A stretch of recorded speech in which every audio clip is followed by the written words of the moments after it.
live stream. Can you see it on the YouTube?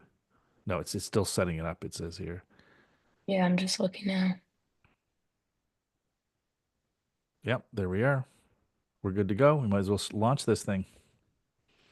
Perfect.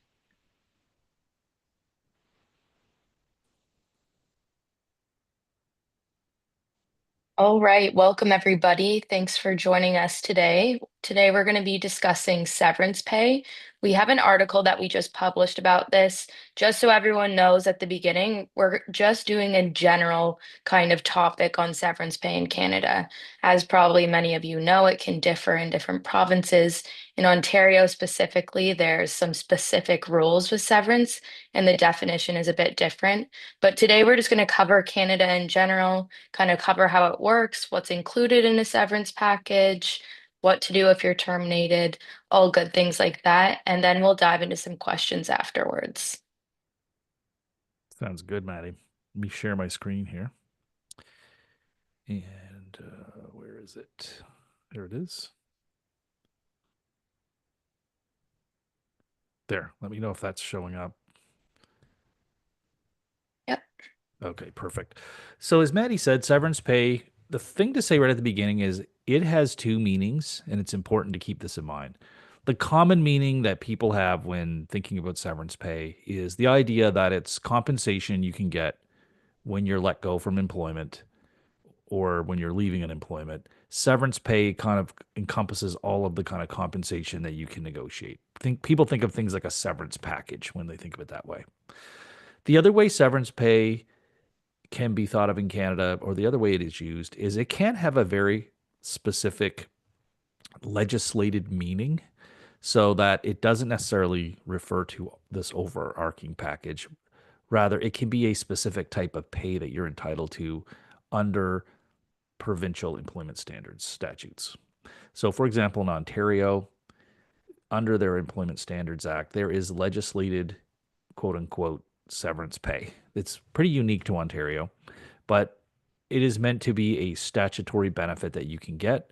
It's not meant to refer to all of these other types of compensation you can get in a quote unquote severance package. So just keep that in mind. We use the word severance pay even though legally, technically, you have to be careful about using that word, we do use it because this is the word people will search for when they're on Google, and it's the general understanding that the public has when talking about this. So we do want to use language that the public and people who are thinking about this will use when talking about the subject, but we do also want to make sure that we are being specific because there is legal implications for how you use the language.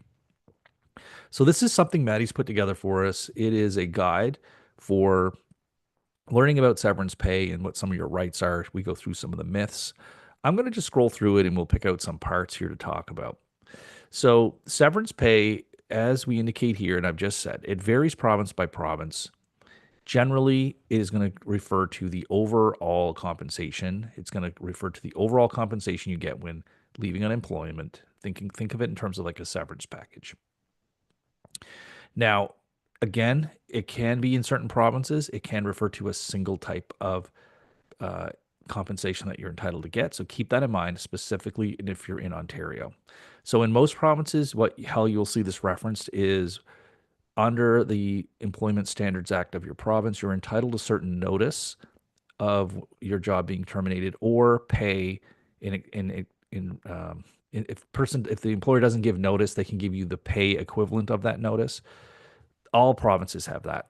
Ontario is unique in that it has a second step. It has the notice provision in the Employment Standards Act, but it also has a severance provision so that if you've worked at least 5 years for a larger employer, that employer has to provide severance pay, which acts as like an enhanced termination pay in the province. It gets more complicated because while these employment standards acts in each province, they do provide the bare minimum that people have to get for severance. There are common law rules that do apply that can extend the amount of severance that people get or termination pay. And the thing with that is though these are common law rules that don't apply in every situation. If you have an employment contract with your employer, it can contract out of these common law rules and limit you to only what's the minimum required under your provincial statute. So just keep that in mind. All right. So the way severance pay can work, let's just look at it from the big picture. So the big picture is that there's a few ways severance pay can work. First of all, it can be paid out like some employers will just keep you working and they can just give you notice and you continue to get pay up until the time uh, that the period is over. That's called a working notice. That's pretty common. It can only happen, usually it will only happen in situations where there's a good working relationship and there's some benefit to both the employer and the employee to do it that way. You get to stay on the medical plan. You're not having everybody else in the business knowing your business that you are going to be leaving. So there are reasons why some employers will do it that way. Another way you can have this happen is the employer may just give you notice that we're terminating you today, and instead of giving you, 15 weeks notice, we are just going to pay you 15 weeks salary, and that is another way that the severance pay can work. All right. Um, a severance package. So, a severance package just refers to a bundle of benefits or things that you can get when leaving an employment. We've talked about the top one, which is sort of termination pay slash severance pay, which can either be a lump sum or an ongoing continuous payment. That is only one aspect. Severance packages can include other things in terms of your benefits being continued during a certain period. You get paid out for unused vacation pay. There can be bonus or commissions that you're owed, pension or RSP contributions. Also, some employers will pay outplacement support. That is like hiring vocational counselors and people to help you, and sometimes like headhunters, recruiters to help you find a new job. That those are the main things that you will see that also get thrown into a severance package. They can include these other things. Now, there may be others. There may be some other benefits depending on your workplace that could be included, but those are the main ones. Sometimes there's stock options and things like that. Now, in exchange for these sort of severance packages, once your employer starts giving you more than the bare minimum that's required, they can require you in exchange to sign a release, which releases the employer from liability. And so employers will often want that because they're basically saying that we're going to pay you the bare minimum, but in exchange for giving you this, they often call it an enhanced severance package. We want you to sign this release, so they're saying you're not going to sue us again, that you agree there's no other claims that you're going to make, and this kind of thing. It's more of a legal liability management for larger, mostly for larger companies. You see this, although many small companies will use these releases as well. And these releases come in various forms. Sometimes you'll hear them referred to as like non-disclosure agreements. That's often a term that gets thrown around. Some of them have confidentiality aspects, some of them don't. So it's a range of things. At the base, they're taking away that there won't be liability for you bringing any type of wrongful dismissal case against them or human rights complaint or anything like that. That's the main thing that these things do, but they can also have other aspects to them. Sometimes you hear like they're not quite the same as when you hear of these settlements where there's like these hush agreements where you're not allowed to speak at all about it, but they can have those elements in there as well. All right. Now, there are some myths that we can go through here. These are things that come up where people have ideas about severance pay in Canada that are not quite clear. So the first one is that people think if they're fired, they might not be entitled to severance for some reason. So if you've been fired, even if the employer is alleging that you've done something wrong, you probably still have the right to some level of compensation or notice for being terminated. And you will want to get check with your legal rights there. Now, the opposite sometimes is people think that they're automatically owed severance just because they worked and they're being let go. That is not the case either. Sometimes you can be let go and you wouldn't in some circumstances you wouldn't be owed any severance at all. That'll often happen in cases where there's a disability and you're being let go for something like a frustration of contract. You're not owed a severance just because you've worked at a place in all circumstances. So keep that in mind as well. Now, another myth is sometimes people think that the employer may say this is a final offer, you have to take it. This will often happen if there's a bare minimum amount offered, and they'll give you a short period of time to think it over. There'll be a lot of pressure applied. It's not always true. Sometimes it is correct that it is the employer's only offer, and that if you don't take it, again, if they're offering more than the bare minimum and you don't take it, that's perhaps they won't offer that again. But more often than not, some employers will leave wiggle room to negotiate. It really depends on the situation. And you would want to seek legal advice to determine if you should take this agreement or try to fight for more money. It will really depend on a case by case situation. The one danger I would really encourage people not to fall into is to go to these online, you'll find these online employment severance calculators online. You plug in your information, it will say, oh, you're owed 15 to 20 months of notice. Well, that these calculators are notoriously not correct. They can't take into account all the factors for your situation. They're meant to give a rough idea of what your best case scenario could be if you went to trial and all things lined up in your way, but that is not the reality. And if you're negotiating severance, you are not going to get paid your best case scenario right up front. You will have to negotiate a lesser amount because a lot of these, like for example, I had a talk this week with a client who we both agreed, the best case scenario, you'd be owed about 16 months of notice, but you've only been terminated for a few weeks. Why would they offer 16 months right now when they could just wait and see? Like maybe you'll get a job within 2 months, 5 months, 6 months, 7 months. If you get a job before 16 months, then they don't have to pay the whole thing.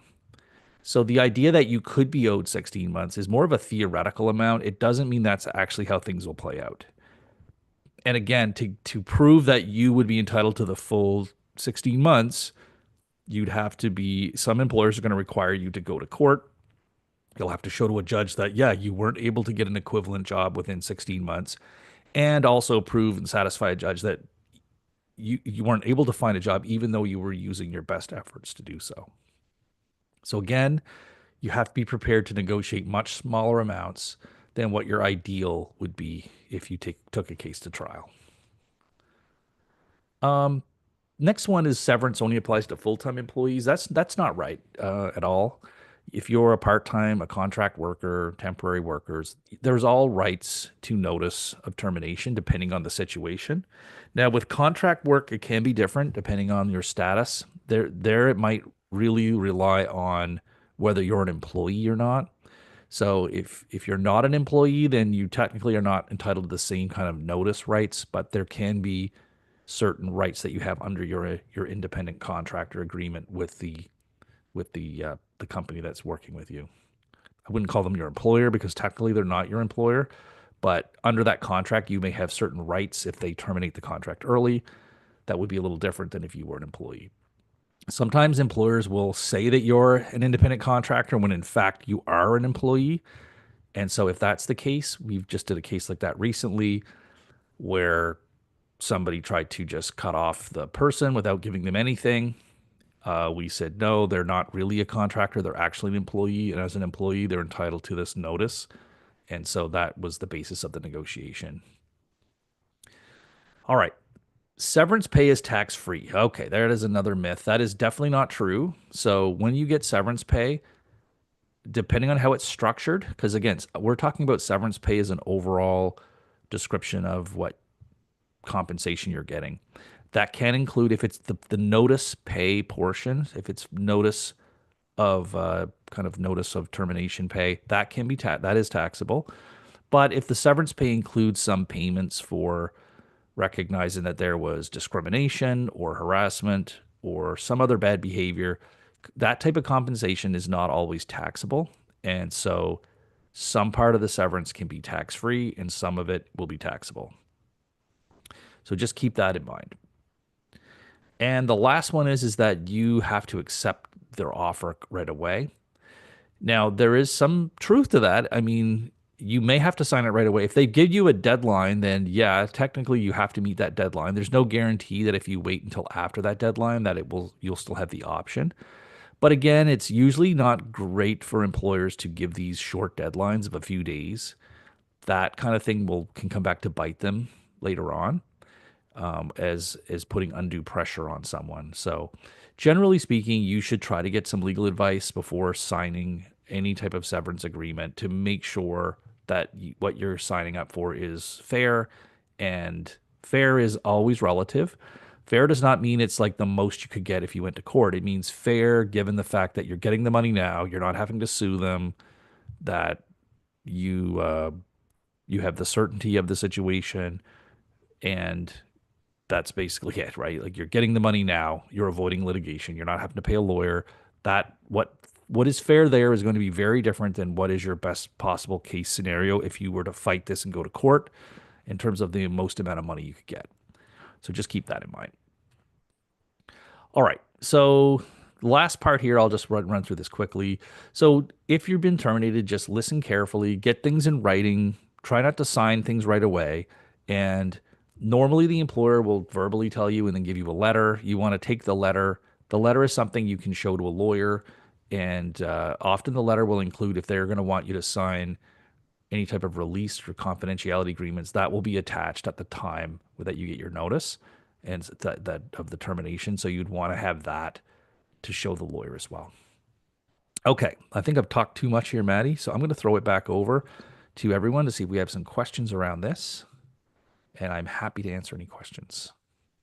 All right, we've got one here that says, David, could you repeat slash clarify the part about if you're on LTD and you could be let go without severance due to frustration of contract?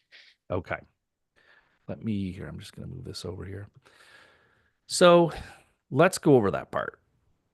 If you're on There are many ways that an employer, or there are a few ways that an employer can terminate someone's employment. One of them is we talked about it last week. I think just cause for dismissal is if you've done something wrong and the employer is entitled to terminate you for that reason. The other thing is employers can terminate people for no reason at all, but they still have to give notice that they're doing so. And that really there's this fourth area or third area, sorry, of uh, it's called innocent absenteeism in a union context and frustration of contract in all other kind of workplace situations. With the frustration of contract, what it means is that through no fault of your own or the employer's, it can also be the employer as well, but through no fault of the parties, a situation has arisen where the contract cannot be completed as originally agreed. So that arises when someone has a long term disability where they're not capable of coming back to work to the job that they had. Even with accommodations, they're not able to come back. In that situation, the law allows the parties to treat the contract as finished. That means the employer is not required to pay you severance pay, notice pay in most provinces. Okay. As a general rule, they are not required to. Now, there are some provinces like Ontario that have legislated it that if an employer terminates an employee for frustration of contract, they still have to pay termination pay and severance pay under the Employment Standards Act of Ontario. That is not the same in each other province, so you need to get advice on a province by province basis. But that is essentially the situation. It is because of a legal kind of loophole or reasons. There is a legal reason behind it that you cannot, that why employers are allowed to terminate people for frustration. Now, one thing to keep in mind is that the employer does have an obligation to prove that the contract has been frustrated. They're the ones that have to prove it. Proof requires more than just say so. So they would have to produce medical evidence to show that you are incapable of doing the job and that you are unlikely anytime in the near future to be able to do the job. So the medical evidence they rely on will usually come from your doctors and forms that you fill out. It might even come from your own admissions. So that is what your employer would need to prove it. And I think that answers that question. What's the max severance pay legally? I believe it's up to 24 max. Of course, it depends on your tenure, position, etc.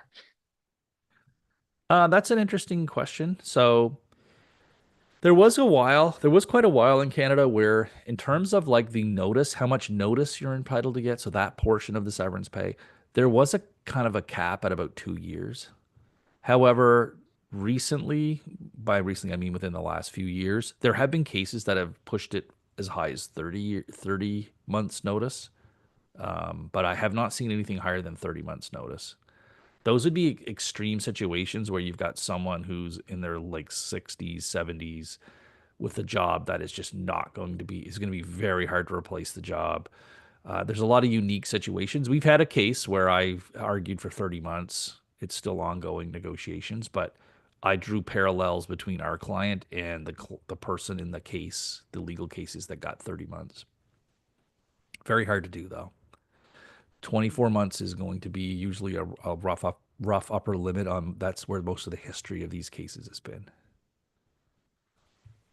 I've been on LTD for 5 years. I recently received an annual update form to complete confirming my address slash sources of income and when I last saw my doctor. With the annual update form, does LTD generally also send a medical form to complete to my doctor? I'm wondering if I should schedule an appointment with my doctor or if they just sent the form to me to complete. Okay, let me just take a look at that. Wondering if I should just.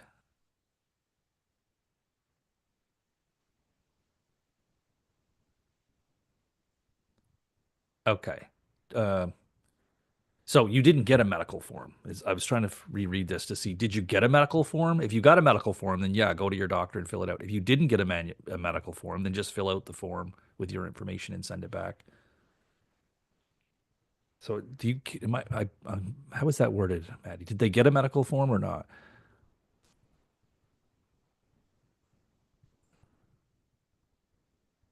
Yeah, I don't think they did. So it sounds like they No, just got an annual form with questions for you.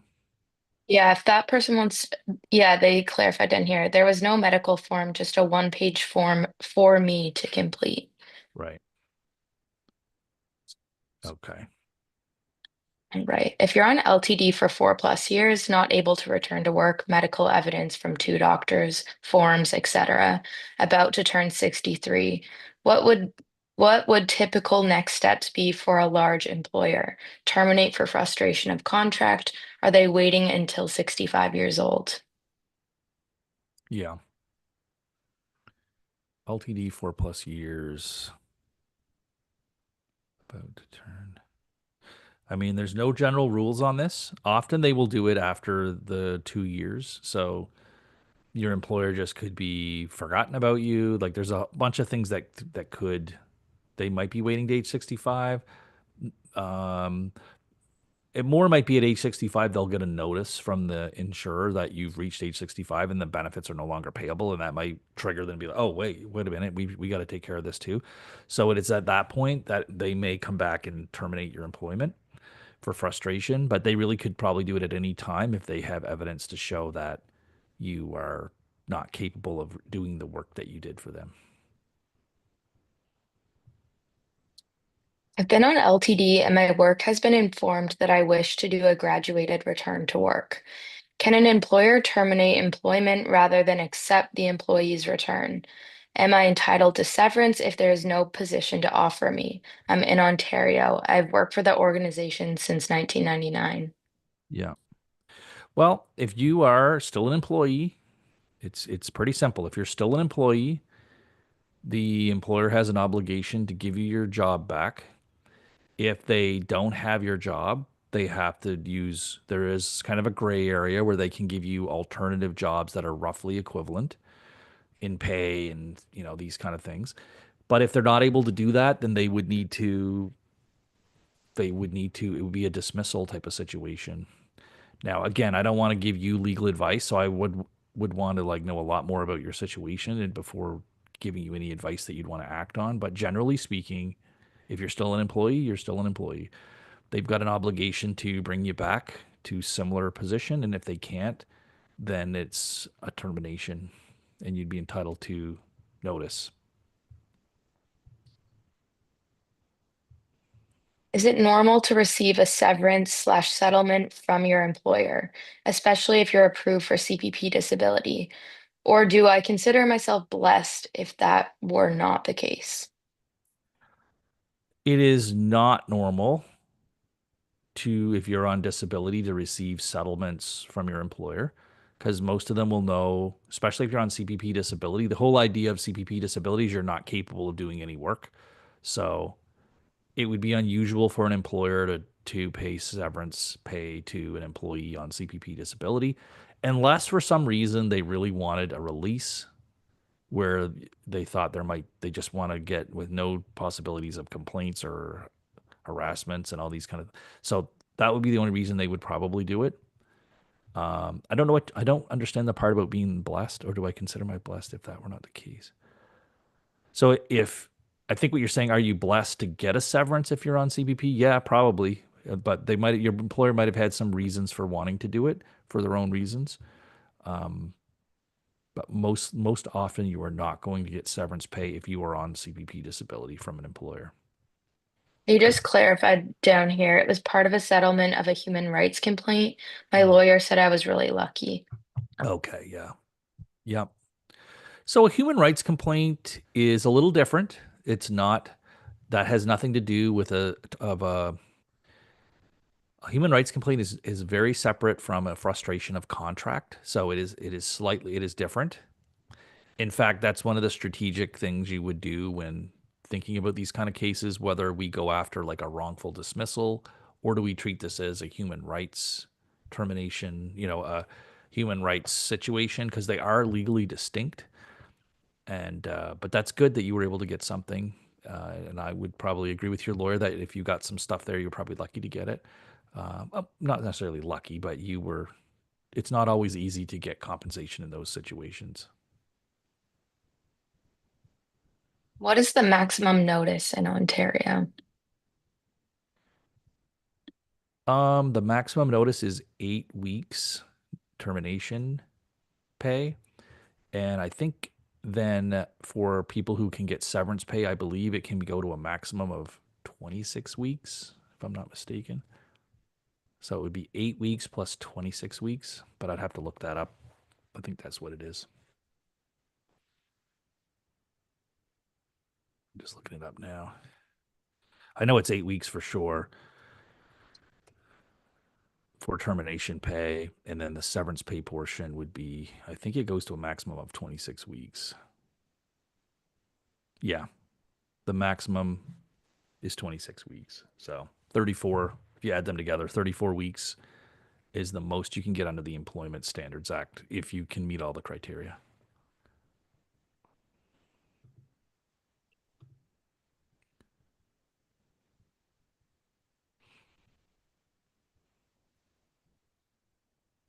Oh, I just see Maddie's note. I was broadcasting with not a full screen. So everybody gets to see all my. Luckily, I got no crazy things on my desktop. There we go. Just your background. Yeah, my tree background. It looks like somewhere in BC or California. Oh, Yeah, it's kind of peaceful to look at.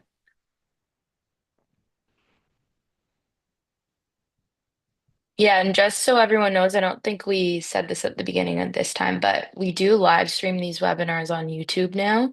So if people ever want to watch that way, I monitor all the chats over here. So if anyone has any questions they're watching on the live stream, you can ask them over on YouTube as well.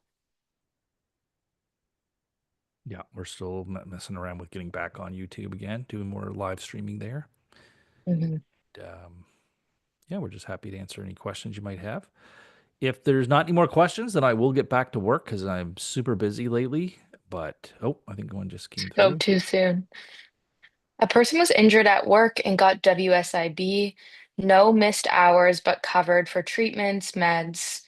Immediately following the injury, all employees in the department and possibly more than one department had a reduction in hours.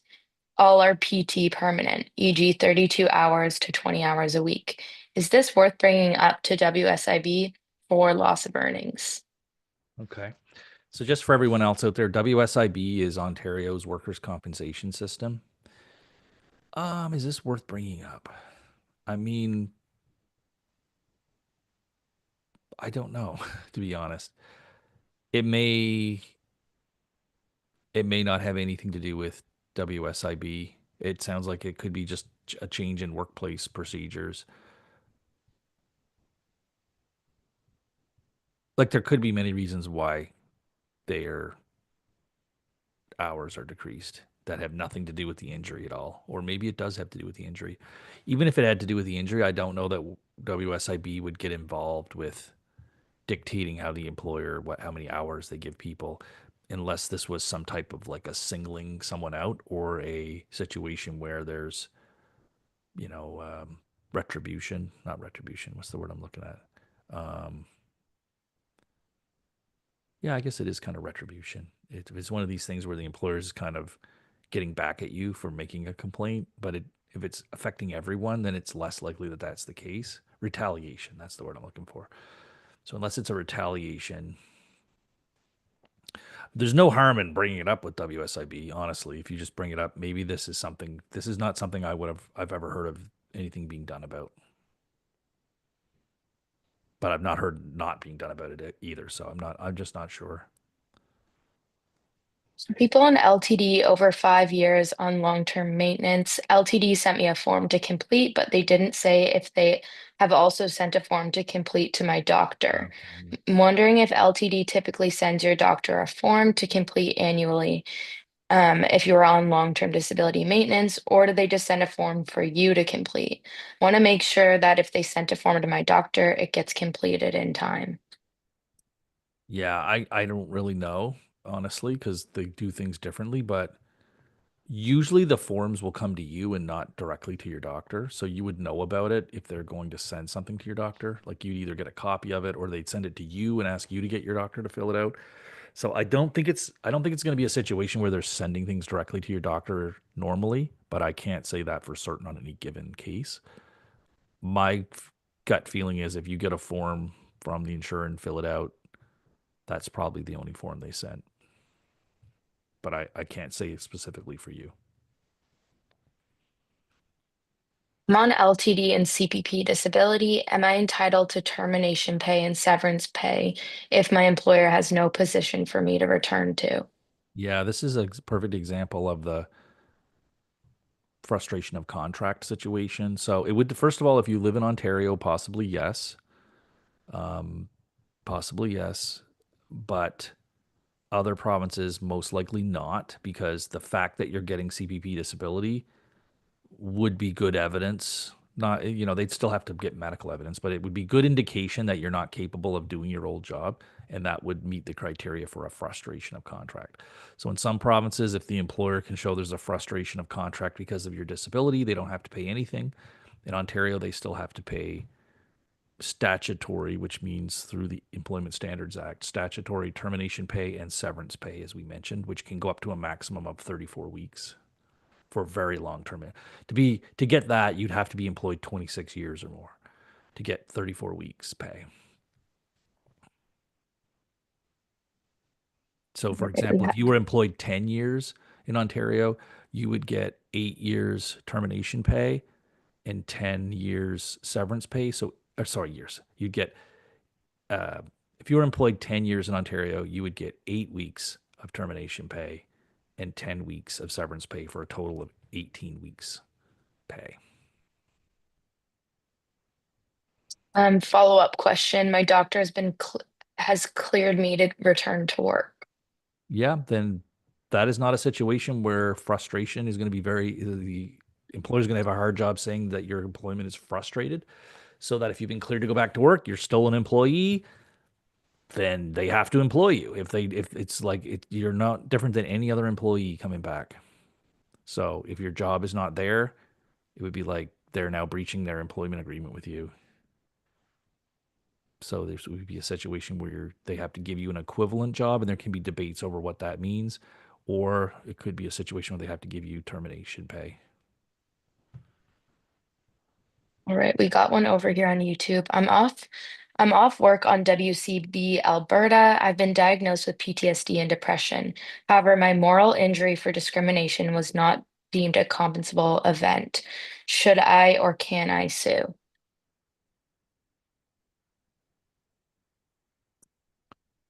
Um, Hard to say. So discrimination is usually not something that was paid for through Alberta, through workers' comp.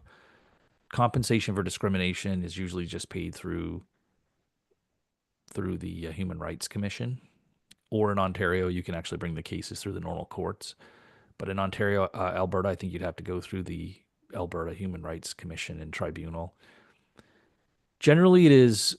I can't really tell you whether could sue or not sue for something like this, but typically, if you're going to bring a lawsuit, it would need to involve a lot of areas of compensation. It wouldn't be normal to just try to sue for one little area, as it wouldn't usually be financially viable to do a lawsuit over um, over discrimination. And in fact, most discrimination you can't bring a lawsuit over. It does have to go through the tribunals. So there would be a lot. There would be a lot of things you'd have to look at in your case, but you would not necessarily have a straightforward way to be able to sue for something like that.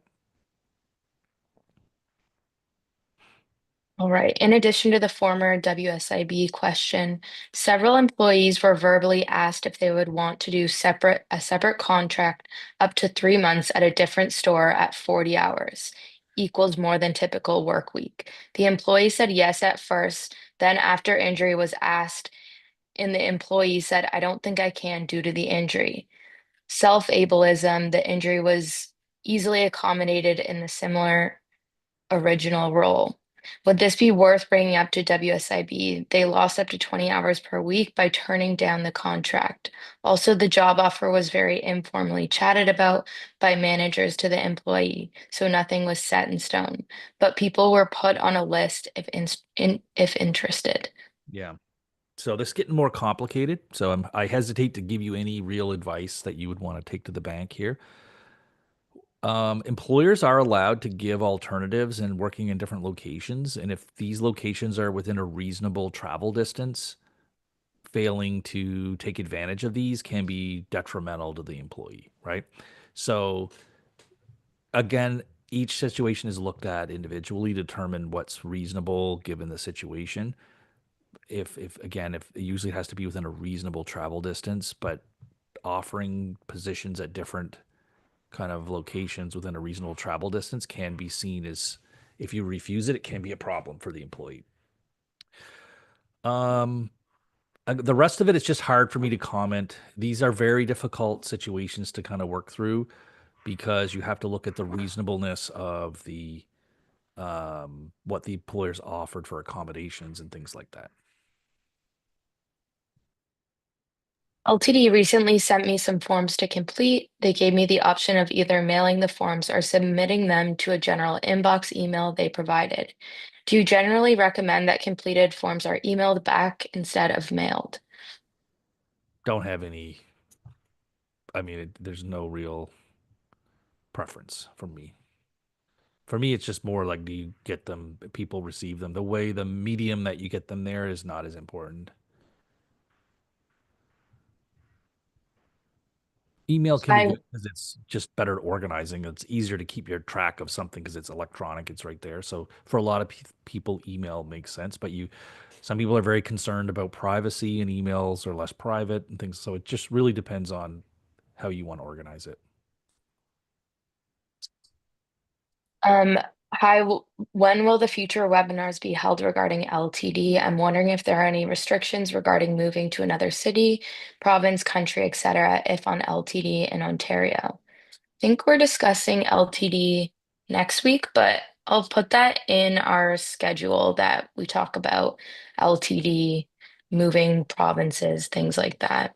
That's a pretty easy one to answer, I'll be honest. We might not even need a full session on that one. So the answer is you can move anywhere in the country you want within reason. And leaving the country is often a no-go for LTD. When I say moving in the province within reason, where you'll run into trouble is if you still have an obligation to do try returns to work and also for medical care. So if you just move and you go from having a stable medical care situation to having none, you can cause problems for yourself because you're not under the regular care of a doctor. The other thing is the LTD insurers, they do find it much more likely to get people back to work with their old employer who has obligations to accommodate their disability. So if you just up and move and can no longer go back to your old employer, that is fine for you to do, but the insurers are going to have a lot less they're going to be much quicker to just cut off your benefits because they're saying it's going to be up to you now to figure this out because we would have been able to work with your employer. There have been accommodations. It's going to be harder for you to deal with that part of return to work if you're not where your old employer is, but it's not impossible to do. The only other issue is there are some group insurance policies that do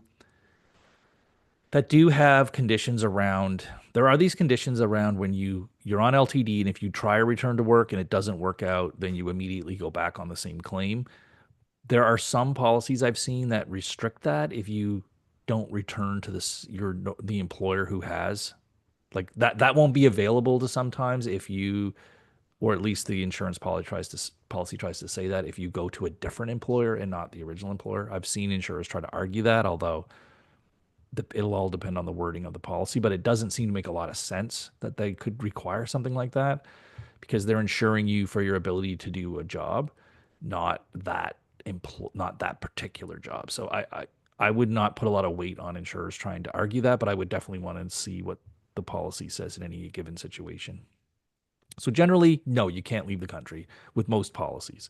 Again, you got to read it because some few of them do allow it. Most will not allow you to leave the country and still get benefits, not leave the country permanently. I just have a comment here. Thank you very much, David. I really appreciate you and your team. Yeah, thank you. Thanks for showing up.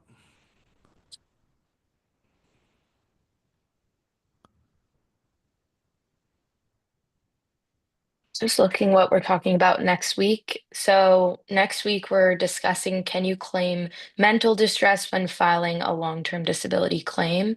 Yep. Get a lot of questions about that, so we'll go over that next week. Yep. Yeah, that's a big one. That case, the big case on that came out when I was still in law school. So that was an interesting case from the Supreme Court of Canada that came out right around when I was in law school, just getting out of law school. One of the people I knew I played hockey with at law school had worked with the Court of Appeal in BC where that case went through. So Yeah, he that's had, really cool. yeah, he had worked there during the summer, I think. I can't remember all the details, but I just remember it being happening around when I was in law school, just getting out. How common would you say is it now after that that people can claim and Much more be common. successful? Yeah, way more common. That was the case that said it's a thing that Hmm. for Canada. It went to the Supreme Court of Canada and they held that yes, you can have mental distress compensation for wrongful denial of a long-term disability claim because it's a peace of mind contract is the way the Hmm. rationale it went through. So after that, there was much more common to get that as compensation. Now, insurers don't like to pay it, so it's not like you're going to get it by just to get it. Usually, you have to go to trial. They're not just going to hand it out as money as part of a settlement. We have another comment here. Much gratitude for this wonderful and informing webinar. Yeah, thank you. Oh, we have another question over on YouTube. I did not receive my last raise before going on LTD. Is that something that could be considered if they terminate me and offer me severance? That's a good question. So that is a good question. It will really depend on your employment contract, but oftentimes the amount you're entitled to can be kind of frozen in time to what your salary was at the time, but that can be different depending on how the wording of your contract. So that is something you need to like review your situation with a lawyer to figure out what would be the appropriate amount.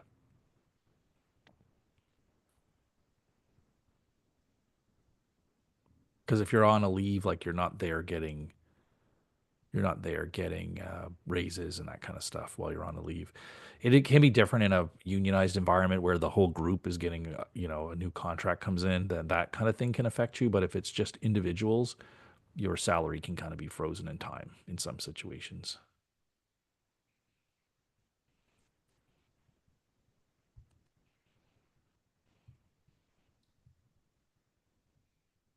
Yeah, lots of good questions today.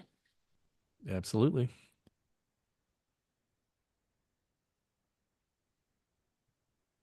All right, we give people one last chance to put your last questions in. I'm going to go and get some work I got to get done this afternoon, so I'll go work on that. Apart from that, we'll see everyone back here next week. Is there anything else, Maddie, from your point of view? No, I think we covered everything. Thank you, everyone, for joining us, and hopefully we'll see you here next week. All right, folks, take care. We'll see you back